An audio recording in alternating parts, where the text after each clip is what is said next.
News when you want it with Bloomberg News Now. I'm Monica Ricks. Iran has reportedly stopped negotiations now with the U.S. ahead of President Trump's deadline tonight, saying a whole civilization will die if Iran doesn't reopen the Strait of Hormuz. It comes as both sides keep up attacks, including strikes on the oil export hub of Harg Island, which is a critical departure point for about 90% of Iran's crude shipments. Bloomberg's Tyler Kendall now has the latest from Washington. It appears President Trump is not going to back down or delay his threat to hit Iranian civilian infrastructure by 8 p.m. Eastern tonight, posting here on Truth Social, saying that I don't want that to happen, but it probably will. But he also, of course, added, who knows? Of course, the president has before delayed and deferred his previous threats. And just yesterday, he did say that he felt that Iran was negotiating in good faith, even citing that he thought that Iranian officials were hampered in their communication with the U.S. over security concerns, and that's why he previously delayed this deadline before. That's Bloomberg's Tyler Kendall. Israel's already started targeting infrastructure sites in Iran, but mostly roads, it says, are used by Iran's military.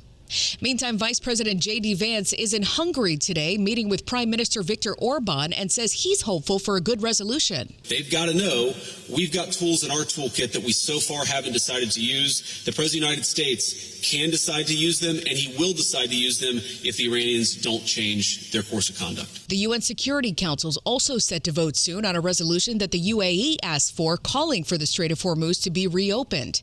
They're also expected to suggest that what President Trump's planning in Iran is a war crime, though it's still unclear whether it'll be part of their vote. Trump said yesterday he's not worried at all about committing war crimes, but Canadian Prime Minister Mark Carney just addressed that threat and says he expects all parties in this conflict to respect international laws.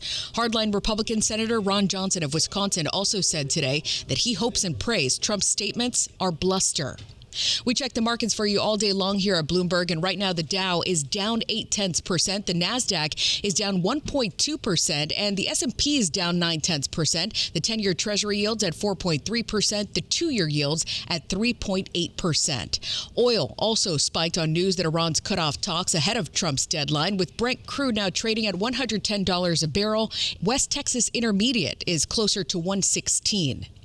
The war with Iran could keep inflation above the Fed's target for the rest of the year. That's the view of New York Fed President John Williams. I expect headline inflation to actually be elevated, in the middle of this year. Of course, if energy prices come back down or stabilize, then that won't add more to inflation. So right now, my view on inflation is we're looking at an inflation rate for the year as a whole of something like 2.75%. But of course, it depends what happens with energy prices. At the same time, Williams tells Bloomberg's Michael McKee core inflation that leaves out food and energy prices should come down by the end of the year. He says monetary policy is right where it needs to be.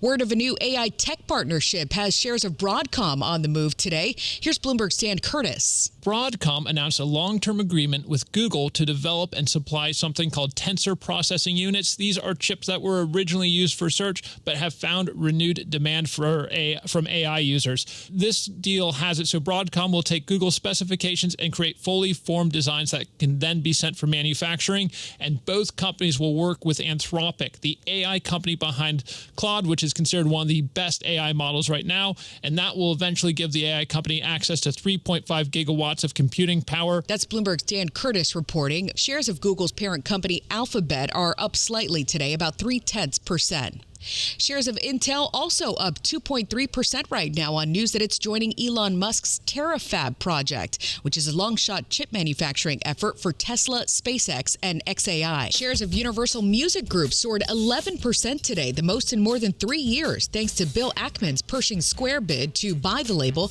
in a $65 billion cash and stock offer. That move would also force a U.S. stock listing. Universal's roster includes Taylor Swift, Bad Bunny, Kendrick Lamar, and Coldplay.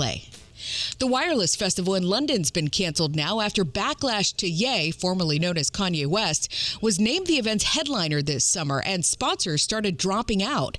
The UK government also banned the rapper from entering the country over his history with anti-Semitism. And the Artemis II crew is officially on its way back to Earth now after making history last night with a trip around the moon.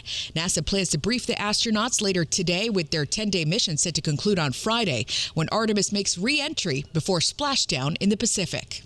And that's news when you want it with Bloomberg News Now. I'm Monica Ricks, and this is Bloomberg.